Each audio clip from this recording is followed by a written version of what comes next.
Welcome to episode 59 of Cocktail Hour. I'm Andy. I'm Rev. And we have Adrian on the line.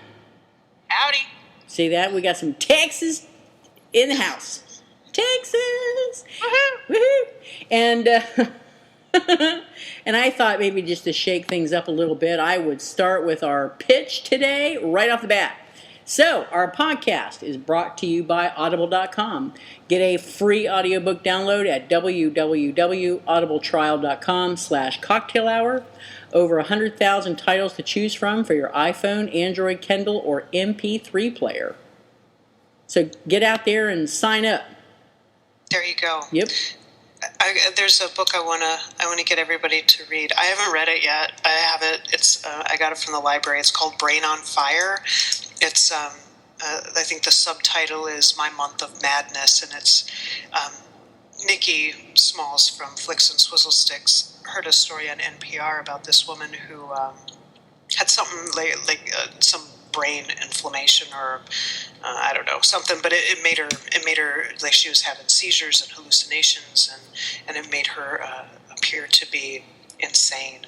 And it sounded really interesting. So they have it at Audible. So if you're interested in that, you can go use your free credit for that. They also have 13 Hours by Megan O'Brien is out. Oh, sweet. And on Audible too. So nice. If you just want to, listen to smut while you're riding the subway or what have you, and just get to work with a smile on your face, give that one a shot. Yeah, right? That's an awesome way to start the day. There you go. It makes work a little less stressful. So we have some winners to announce, I do believe. We do. Georgia Beers graciously, if you all remember, put up 5 books last time. We gave one away to the caller, and she put up 4 more for the drawing, and Elena didn't win. Oh my, poor Elena. I'm really sorry, Elena. I was actually kind of cheering for you because I know you're a big fan. Let's see, Marianne Frett, Jaylee Tuma, who won some swag. Yep. Jenny from the Mostly Lesfic book group and the forum, yay. Sweet. And Andy's friend Susan Carr. Oh, wow, the local yokel. There you go. So awesome. I've already sent Georgia your email information, and she should be reaching out to you shortly.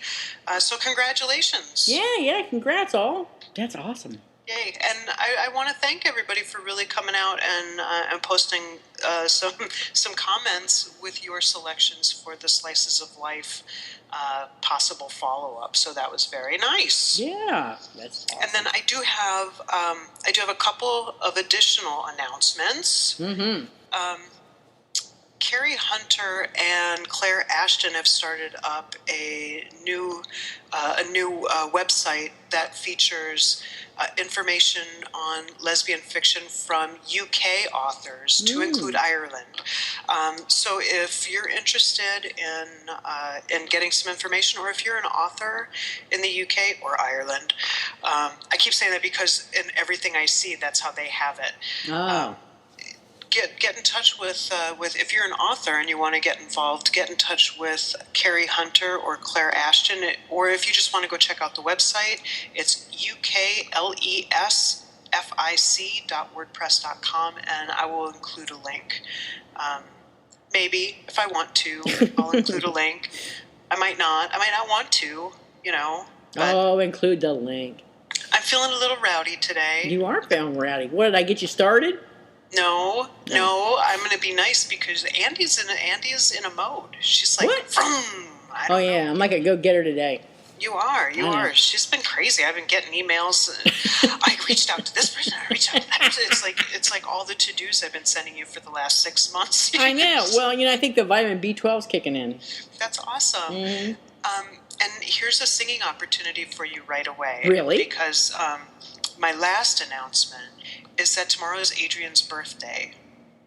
Oh, well, and Adrian's in the house. She is. I was hoping maybe you could serenade her with a little birthday song. For she's another year older, for she's another year older, for she's another year older.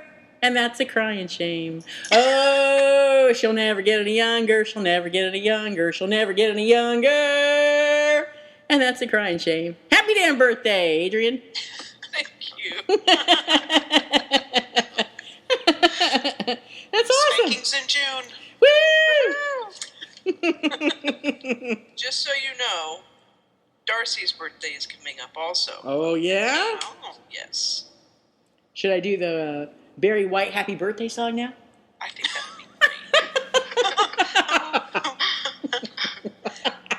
Maybe we should introduce her first. Well, yes, we will. We will. Okay, sorry. This podcast guest. Welcome to the show, Adrian.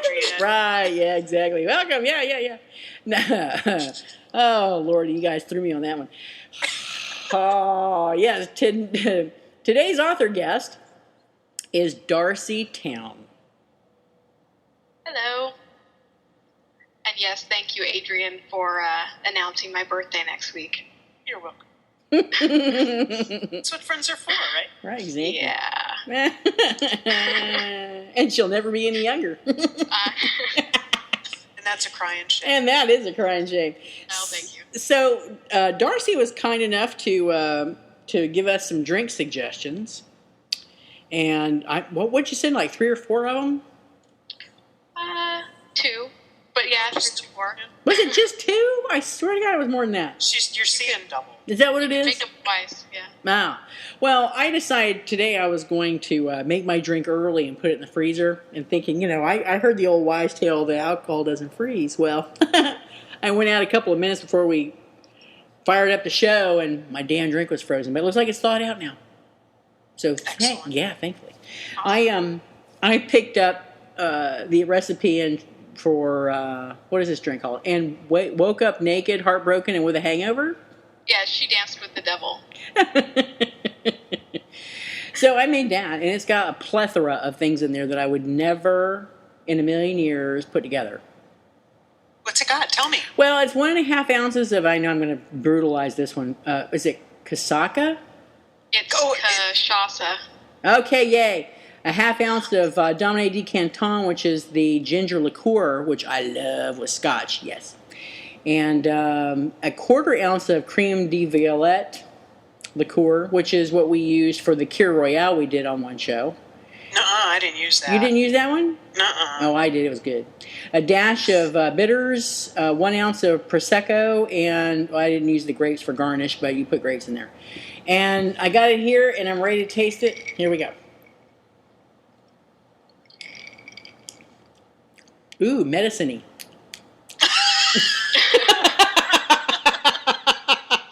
I'm going to put this back in the freezer. Holy crap. It does. It tastes a little medicine-y. It's very strong. That's interesting. I did a different one. Which one did you do, Reb? I did the one that I left the pronunciation guide in the other room. So The Caipirinha?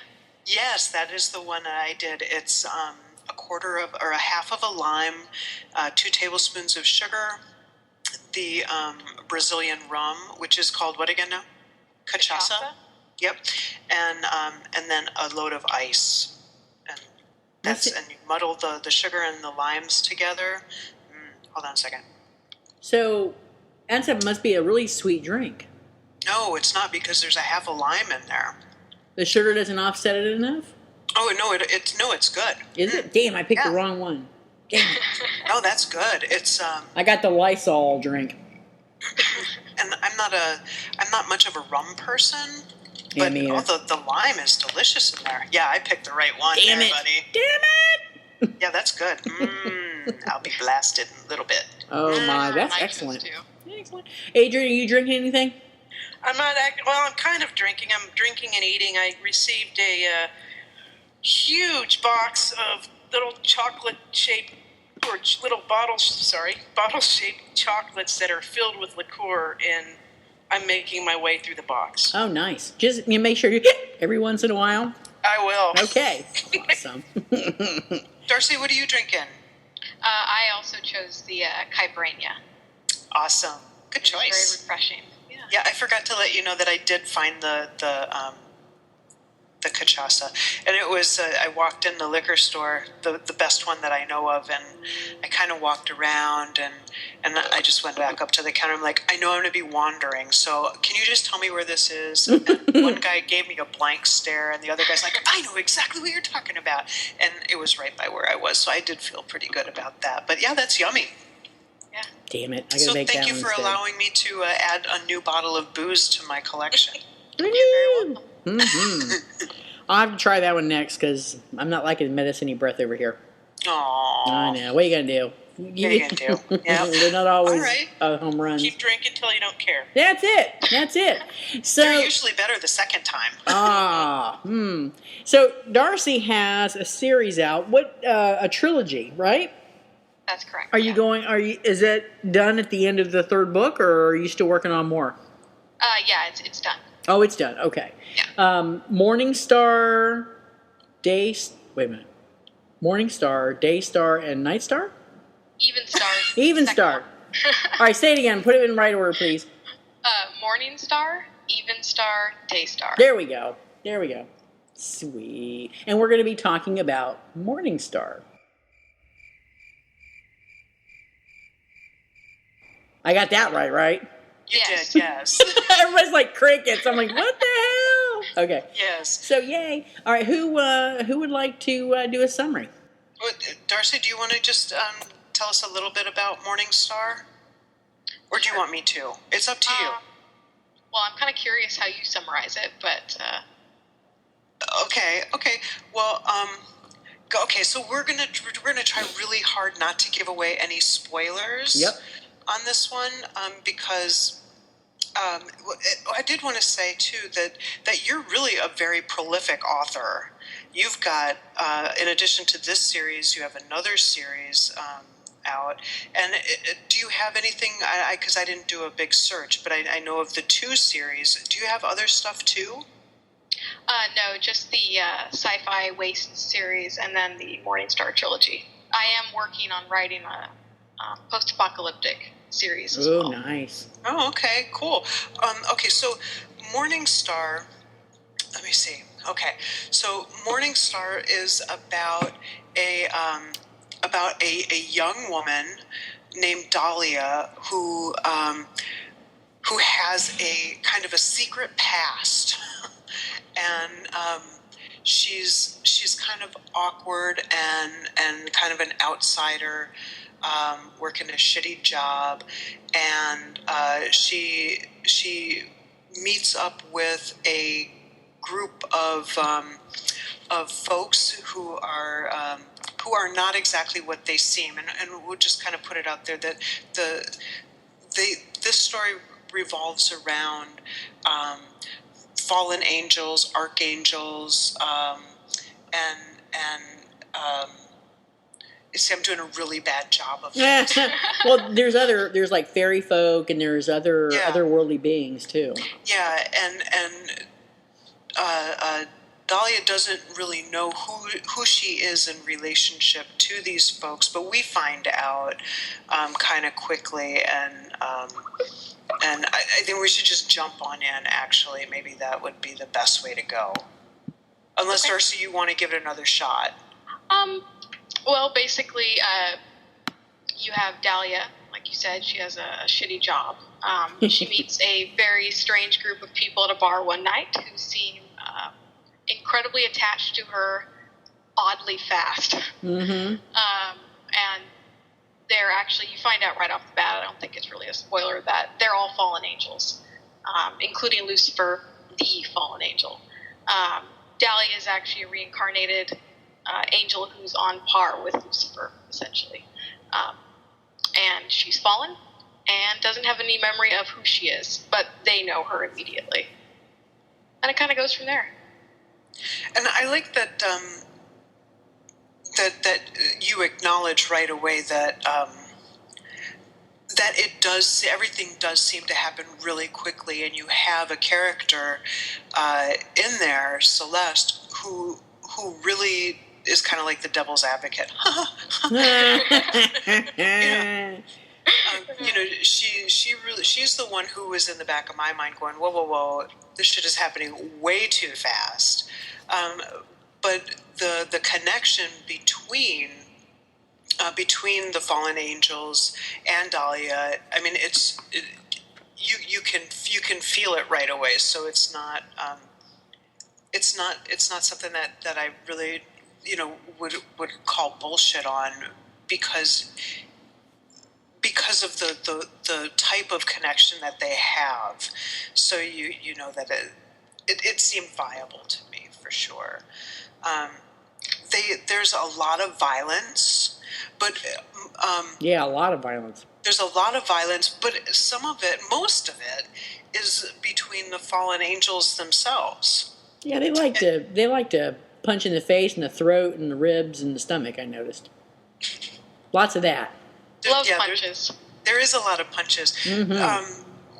For me, it and I hope you don't get mad at me for saying this. And I kind of told Adrian a little while ago that this and I don't mean this in a really shitty. I don't mean this in a shitty way or anything like that. Are you feeling more nervous now? A lot of the dynamic between Lucifer and Dahlia felt kind of Twilighty to me. And I know that a lot of people are like, oh, fuck Twilight. But there was, Dahlia and I think Dahlia and Bella had a lot of, some similarities, kind of, awkward, smart, in tune folks. And then, Lucifer, not only of, reminded me a bit of Edward, but also of Angel from Buffy, kind of. I mean, he was kind of whiny and brooding. Yeah. Self-destructive. Don't forget that one. Just a little. But yeah, and they were just kind of. I don't know, and I didn't enjoy their story as much as I loved the rest of the fallen angels, though. Yeah, there's quite a different cast of characters, yeah. Yeah, Furcus and Paimon. I loved the scenes with those guys in them. Well, Belial reminds me of Callisto from Xena. Little nutty, little smart, little sociopath, really? Little nutty. Yeah. Yeah, maybe, I got that. Maybe. Yeah, I got that early on from her. See, and I think part of the thing that I had that kind of held me back a little bit is that I don't know anything about angels at all. So I wasn't sure if I was missing stuff or if I had a hard time because I wasn't sure of some of the backstory or anything like that. So no, I'm sorry. Go ahead. Oh, I was going to say that's the Lucifer and Dahlia connection is explored in books 2 and 3 because they do have a relationship which Lucifer remembers having, but Dahlia doesn't. So it's almost like he has a girlfriend with amnesia. Mm-hmm. He doesn't quite know how to deal with that. That's awesome. So what inspired you to write this story? I mean, what you sat down one day and just got an idea, or you saw a film or read a book and you went, "Oh, I can do it better than that," or I mean, what was the genesis of this trilogy? I've always been a fan of the character, the bad guy, quote unquote, who just seems to kind of get a bad rap. Bad rap, yeah. Mm-hmm. And I got a comparative religion major. That was my degree in school. So religion's always fascinated me. And so there's a little, Paradise Lost in there. A bunch of things, I guess, kind of went into it. Mm-hmm. At the time, I was single and kind of just daydreaming. And I'd written kind of a sci-fi book already. And this was kind of my romance mm-hmm. Book out of all of them. So I just wanted to go in a new direction, and I'm fascinated by angels and godlike beings. So, there. So I was surprised though when I found out that the fallen, you're definitely referring to, the archangels, Michael and Gabriel and Lucifer, and that they're characters that spring from the Bible. Yes. And the way these characters are described in the Bible are considerably different than your characters in the book. Because I expected, Lucifer to, be really the corrupter. I expected him to be really an evil sort. Not really. He didn't turn out to be the character I expected him to be, and that kind of threw me, actually.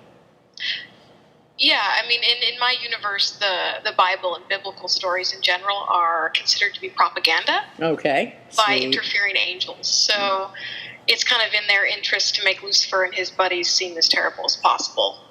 Mm-hmm. So it kind of flips it around a bit. Mm-hmm. And I kind of got that too, when in the I don't want to give it away, but like in the big final fight scene in the book. And even before that too, when he and Dahlia are talking about, I can't really say, but but I mean he makes it. He really does try to make it clear that there is no hell. There is. I'm not what they make me out to be, and I thought that was very believable for. Because, I'm not big on religion, so, it sounds reasonable to me. Yeah, but remember, in the beginning, though, all of the fallen that were around Lucifer were scared to death of him. No, I didn't think so, really, because Belial was beating the shit out of him. Oh, he was giving it, but she's Callisto. She's fucking nuts. But in the very beginning, we have the two guys who we don't really know who they are at that point, and they come across Dahlia as a baby, and they're talking, and I didn't figure that out until you don't kind of figure it out until later who they are, and they're like, well, he's going to be really pissed off when he finds out that we're not telling him, but tough shit, and I don't know that they're all telling him off all the time. And kind of bossing him around and slapping him around and punching him in the throat. Well, not in the very, very, very beginning, though. I don't know. I don't know. I don't know. It set the tone. I don't know. It set the tone for me. No, they definitely have some fear, but he flip-flops. He's bipolar, so he's either self-destructive or he's destroying everyone else. Yeah, I like how he pulls his hair out in clumps. Yeah. I got a real visual every time I saw that one. I'm like, what? Awesome. They go back and forth between Pine to pull him out of his slumps, but keep him from raging out and destroying half the continent. Mm-hmm. How did you come up with? Because the rest of the fallen angels. So first of all, why bring Belial back as a woman? When I was just thinking of the story, or daydreaming rather, she was just always there. She was always female. I don't know. She just started out that way. I don't really like, all male-dominated casts, which a lot of books have. So I wanted there to be kind of a female counterpoint. Also, it seemed odd that Dahlia would go with a bunch of men when there's no females there. I wouldn't. I don't care who these people are. I wouldn't go with them. Yeah, she didn't seem like super slut or nothing. Yeah, I like that she was the craziest badass one of all of them. Yeah, right? She didn't take no prisoners. I like that chick. That was fantastic. Yep. Yeah. I think the things that I like the best were the action scenes and the like the rally race and the fight scenes toward the end of the book. Yep. Those I couldn't stop. I just really couldn't stop reading through those, and you have a really good humor. It was, I forget, I had mentioned to somebody that it was kind of like a cross between Twilight and the Three Stooges for me. And I love the Three Stooges, so don't take that the wrong way. I really loved the just the way that these guys are, bouncing around the house, chasing each other around with flamethrowers, and I like that. It was just the most bizarre, off the wall shit, and that those are the parts that I really, really like the best. Mm-hmm. That was great. Da da da da da da. Yeah, I'm a huge fan of writing just large cast of characters. That's why it's hard to say that Dahlia and Lucifer are the main characters, because to me they're not. It's all of the cast. It kind of circles around Dahlia and Lucifer's story, but like in book 2 and 3, it's very much more exploring all of the other characters, and then Dahlia and Lucifer are also there, but it's a much broader story. It's like book 1 is really setting the groundwork for all of their stories in the next 2 books. Mm-hmm. So, so now there were some mentions of different types of entities like banshees and things like that. Do we find out more about those? Because they're like, oh, who else did you see at the party? Well, there was this and this and this and that. Do we find out who all those people are in the upcoming books? Absolutely, yeah. Okay, so Darcy's, or I'm sorry, I'm looking at the thing. Dahlia's friends are still involved in the other books too? Oh yeah, hugely involved, actually. I'm imagining Celeste is yes, is going to be like a big evil bitch. Because she kind of is, Well, I have a really hard time writing people who are 100% evil or 100% good. That never really reads true to me. So even someone who seems, unredeemable, there's always like, how did they get there? How did they get that way? Will they choose to do something better in the future? There's always that kind of struggle. Yeah, I think of, even though she was the one who was in the back, they're saying the things that were in the back of my head, like, get out, this is crazy, you've only known these people for a day. She was still, she was still the bad guy. She was a little rough about how she went around it, yeah. But she's absolutely right. I mean, from a regular person's perspective, it seems like insanity, and that's because it is. Yeah, a friend of mine had read your series online, I don't know, a year or two ago, and had wanted me to read it, and I just had never gotten around to it, and she loved it, and I'm trying to remember specifically what she had said the other day when she found out that we were reading it. Something about how she, let me pull it up. And in the meantime, let me ask this question. When did you start the trilogy, and how long did it take you to write all 3 books? Oh, geez. Look at a calendar. You got a calendar? Oh, my goodness gracious. I have a really hard time putting things in my head for when I wrote them. I was 24, so 3-4 years ago. Okay. I wrote them, it took me about 6 months to write all 3. Oh, wow. Wow. You were at it morning, noon, and night. Yeah, well, like I said, I was single, and that's kind of what I do. When I'm single, I just sit down and write. I see. Yeah, my beta readers and people who are, proofing my books get really upset if I get involved with anyone, because then my writing drops off. Like, you need to be single again. Stop having a good life. No, that's too funny. Yeah. Greedy. This is what Iman said. I really, and she has really in all caps, like this trilogy. The different perspective on just about everything and the mixed ideologies I found was very interesting. And I think, being completely non-religious, growing up with, no type of religious education at all, I feel like I was kind of at a disadvantage. And Iman was raised Catholic, so, so was I. Yeah, so well, see, there you go. I mean, if you had to, and Andy, you weren't raised in Catholic religion. No, but our family was. Our extended family was. Yeah, and you have some knowledge of angels and that kind of I thing. do, yes, because my mother decided to become a Jehovah's Witness when I was 11 years old. And they're big on angels also? No, but they're big on the Bible and, reading it and Bible studies and, Sunday and 2 hours of lecture in church. Ay, ay, ay. Yeah. So, yeah, I mean, I had my fill of it for a few years before I broke away. So if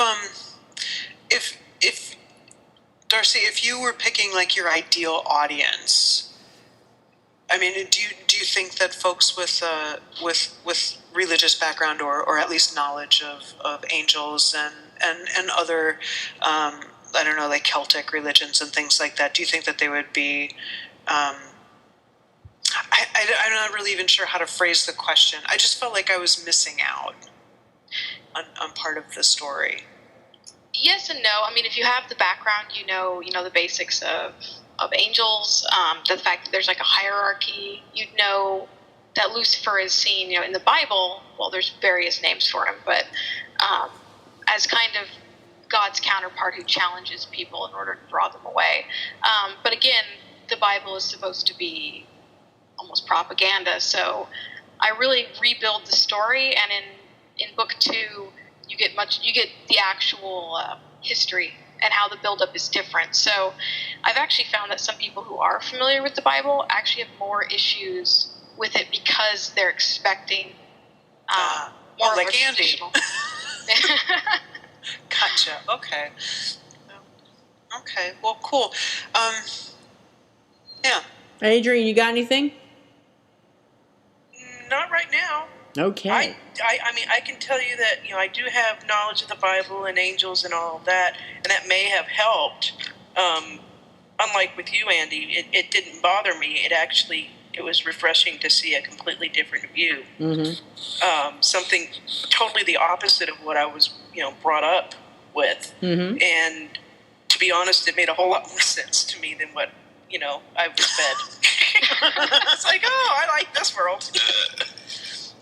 I think the thing that got me hung up, and it may very well just be, because of the kind of person I am, is like I stopped and then I would like Google stuff because I'm such a detail person that I kept looking for things that I felt like I should have known or that would add, and then I kept getting pulled out to go look up stuff, and then I couldn't find it. But I did find the artwork that you have on your there's a link somewhere for some artwork of Ladrium and Lucifer.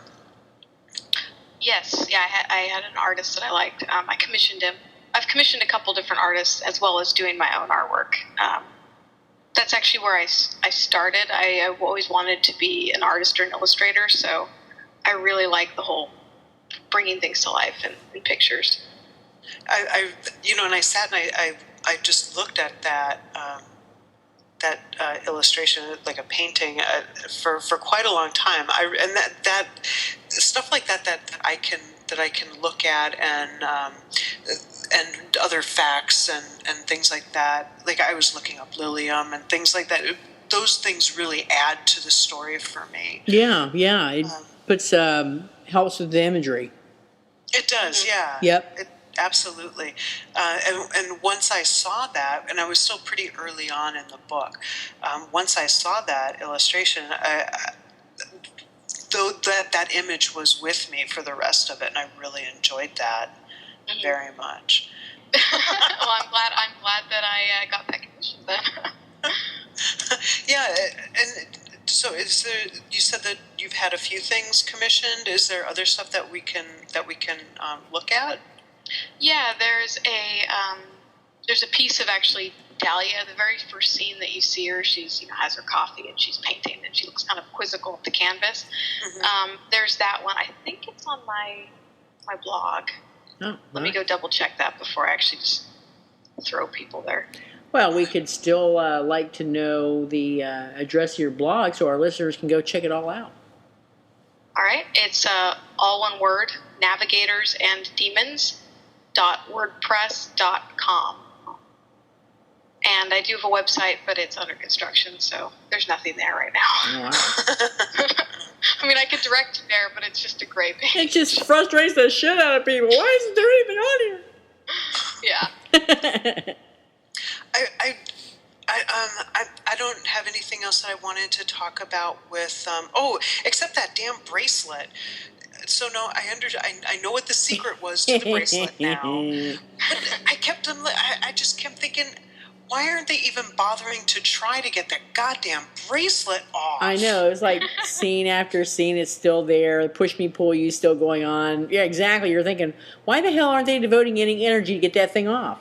None. It's like they gave no thought at all to the damn bracelet, except when, it's getting ready to cut their limbs off or tripping people or something like that. But, yeah. For that, Oh, sorry. I didn't mean to. No, go ahead. Oh, I was going to say, at least from the Fallen Angels side, there's no way to break it. It's essentially unbreakable. So they look at it, okay, it's there. Not much we can do about it. Guess we got to live with it, kind of thing. And Lucifer's not exactly someone to ponder anything intellectual. So if he can't do something about it right then, he's just probably going to move on to something else. Yeah, I just kept waiting for somebody to say, gosh, we should really think about getting this bracelet off. There's so many clothes around it, and but okay. Once it finally happened, I was like, okay, gotcha. But yeah, I kept waiting for that. But yeah, I really, the characters that really stick with me that I'm, were Furcus and Paimon. They're my favorites too. Yeah. How did you come up with the personalities for these guys? Okay, has anyone seen Battlestar Galactica? Yep. The old ones or the new ones? The new one. Yep. Yeah. Okay, Gaius Baltar? Yep. Matt Insufferable Turkey. So, Paimon and Furcus are the two aspects of his personality. Oh, no. Lordy. Yeah, one's the, smart scientist side, and the other one is the I'm all about myself and I'm attractive. Mm-hmm. And actually, the way that Gaius Baltar looks in the new Battlestar Galactica is how I imagine Furcus looking. Really? Interesting. That actor, yeah. I'll just say I love Furcus. Yeah. I love Furcus on so many levels, and I can't even explain why without spoilers, so I'm just going to say I love Furcus. Oh, damn. So should we talk about that later? Should we play the game then? Maybe we should play the game. I was just thinking that. See, great mind, sister. Okay, so it's time for another installment of Who Would You Fuck? Were you aware of this game? Adrian made me aware of it about 10 minutes before. Excellent. That's awesome. So, Adrian, we're going to turn to you, sister. Who would I fuck? Who would you fuck? Well, this would be a little bit dangerous. Because I don't know that I would survive, but I would definitely fuck or be fucked by Belial. Damn, really? Oh, yes. I actually had dreams about her. My. Mm-hmm. Yes. We can talk about that offline. Hey, Darcy, what about you? Well, they go as a pair, so I'm going to have to choose Paimon and Furcus. Oh, a little treat. They'd be hysterical. A little threesome, huh? Yeah. I see some throat punching happening. Yeah, I'm not sure, but... Wow. Just the banter alone. The banter alone would just be hysterical. A little threesome for Darcy. I think that's a first for us. Yay! No, I picked somebody and her mom. No, I'm talking about author guests. I don't think any author guests have talked about a threesome before. Oh no, I don't think so. Mm-mm.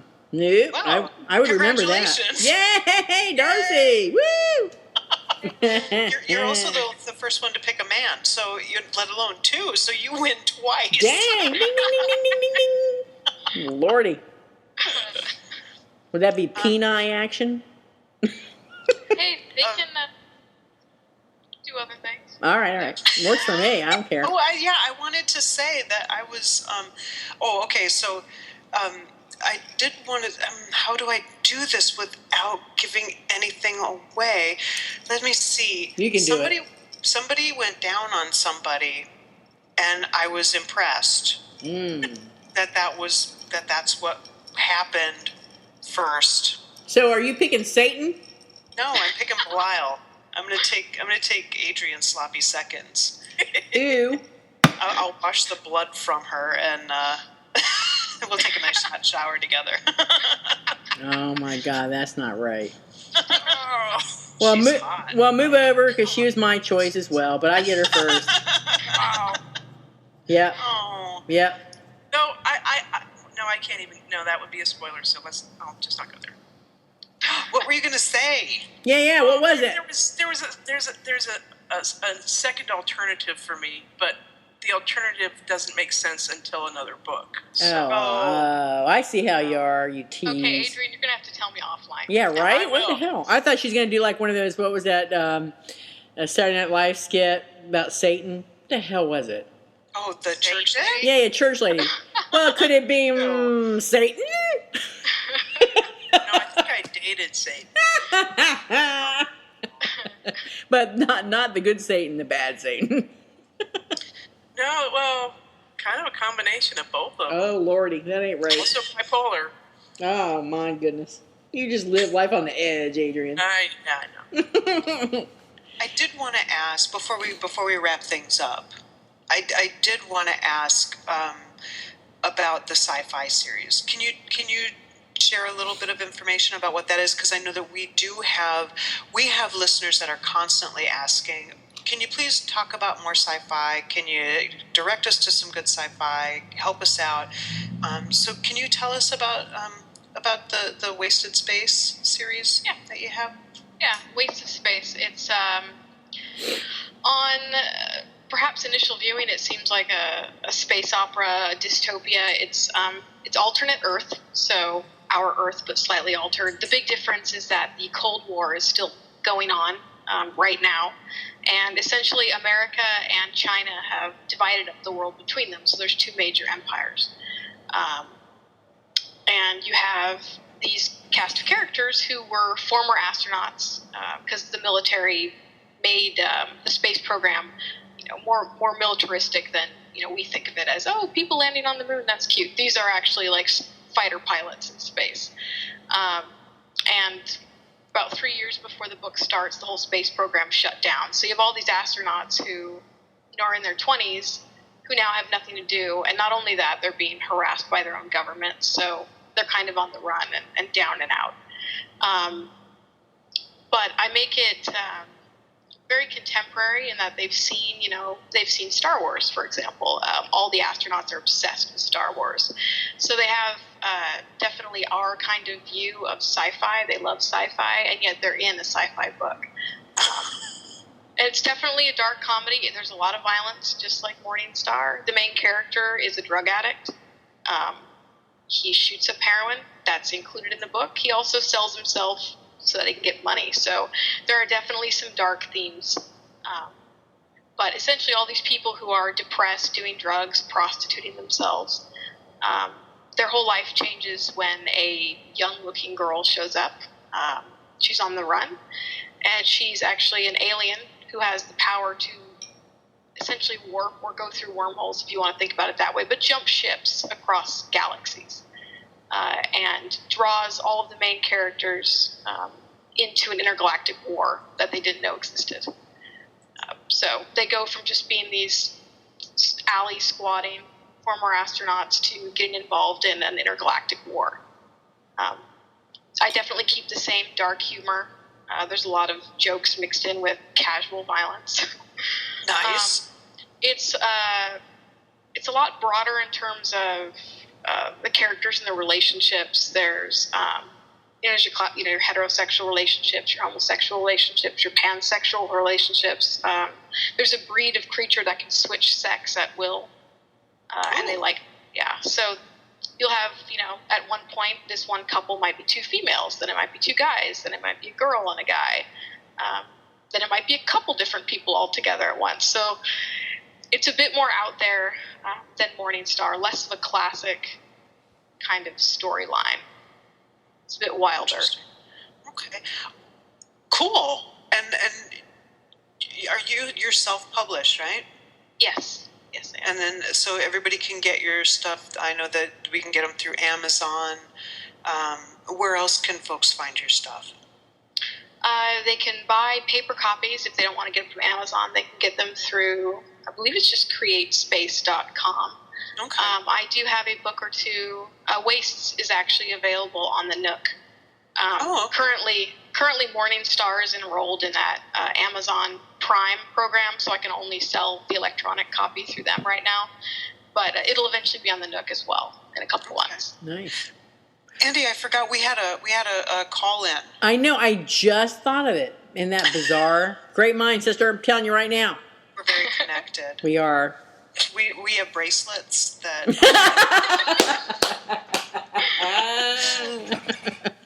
Andy wanted collars, but I said no. Oh yeah, little spikes on them. Just saying, yeah. Okay, here is the question. Hello, Andy and Sherry. This is Nikki calling, and I have a question for Darcy. I was wondering if you had always intended... Oh, by the way, I just started reading Morningstar, and I'm very much enjoying it. Also, when you were writing it, did you always know that it was going to be a trilogy, or is that something that came out while you were writing it, or even after you were done? I was just curious how that worked. Thank you. I'm enjoying your work. Bye. Yes, actually, I did envision it as a trilogy.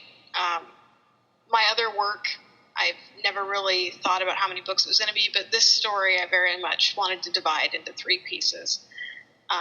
The first book is just mainly setup. It's setting everything up for the next 2.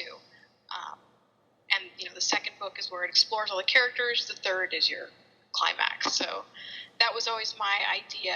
I have thought about doing short stories ever so often, but I'm not sure if that would ever be something I would publish, or if that would just be, me wanting to play with the characters a bit more. It definitely has an ending in Daystar. All right. Do you still write stuff just for online, or do you exclusively write now for just for publishing? I guess I write private stuff for myself, and then any of the other time that I have, I'm writing for publishing. And at the moment, I'm actually just proofing book 4 for the Waste series. I injured my wrists a couple years ago, so it's hard for me to just sit down and power out a lot of text like I used to be able to. So I do have plans on possibly posting some short stories on my website, but the jury's still out on whether I'm going to do that or not. You should get one of those dictation. Oh yeah, Dragon. I have Dragon. Does that work for you or no? It's not fast enough, and I don't know if this is my computer or if it's just the software. I can just type a lot faster than I can speak. Wow, Those girl. At least I used to be able to. So it's one of those things where, especially if I'm doing dialogue, which I love, it just doesn't go fast enough, so I'm staring at the screen, waiting for the text to catch up with what I've said. It just changes the flow a little bit. Yeah, maybe it would. Yeah. Since you brought that up, that was something I don't think I realized as I was reading it. But you do have a lot of dialogue, and I like that. I always like stories that have a lot of good, well written dialogue, and you have good fast paced dialogue between the characters, witty and sharp and quick. I like that. That was good. Thank you. You're welcome. So, I know we're starting to get to where we need to wrap it up, but Darcy has very graciously offered up 4 autographed books for our listeners. She's got 1 Morningstar and 3 of the first book in the Wasted series. So if you just want to go to the website, you guys all know the deal. Go to the website, leave a comment. What should we have them comment? Any ideas? Who's your favorite angel? Hey, that's a good idea. I picked Kate Jackson. Kate Jackson, you ain't right. Come on now. Yeah, okay. We can do who's your favorite angel. I like that. All right then.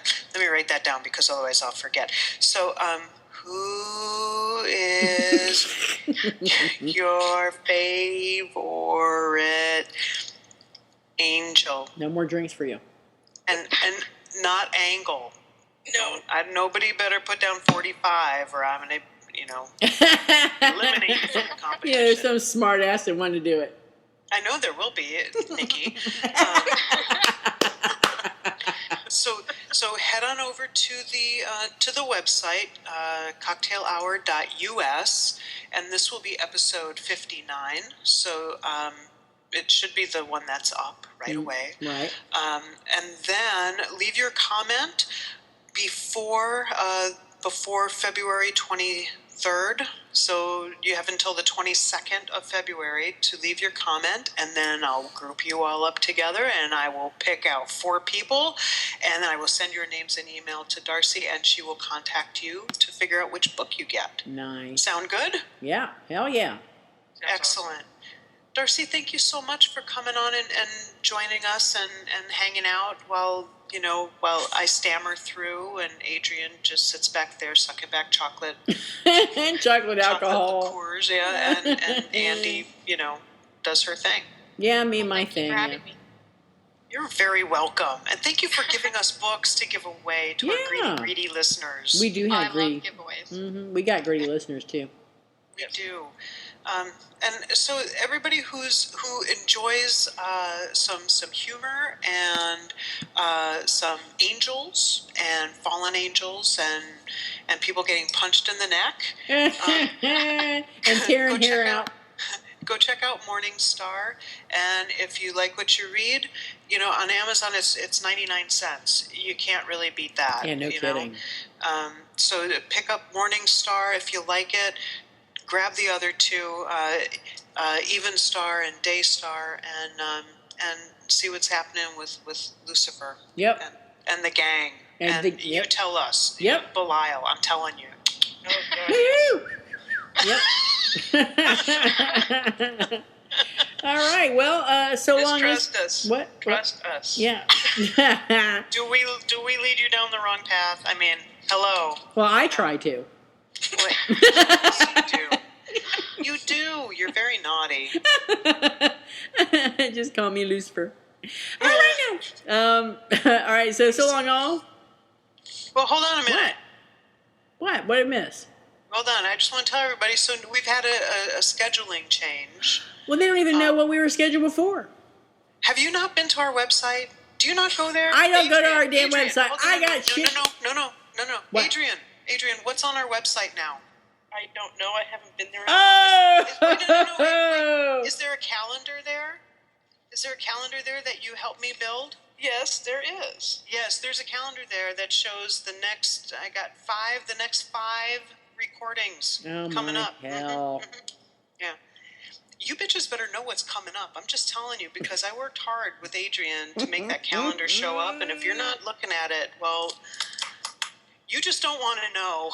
Oh, It's good. in the right sidebar. Good God. Exactly. Thank you, Adrian. You're quite Thank you. Mm. And so we were supposed to have Lori Salzler on the 23rd and Bev Prescott on the 9th, but they've flip-flopped.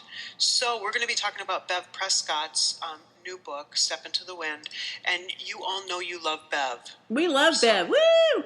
Yes, we love Bev.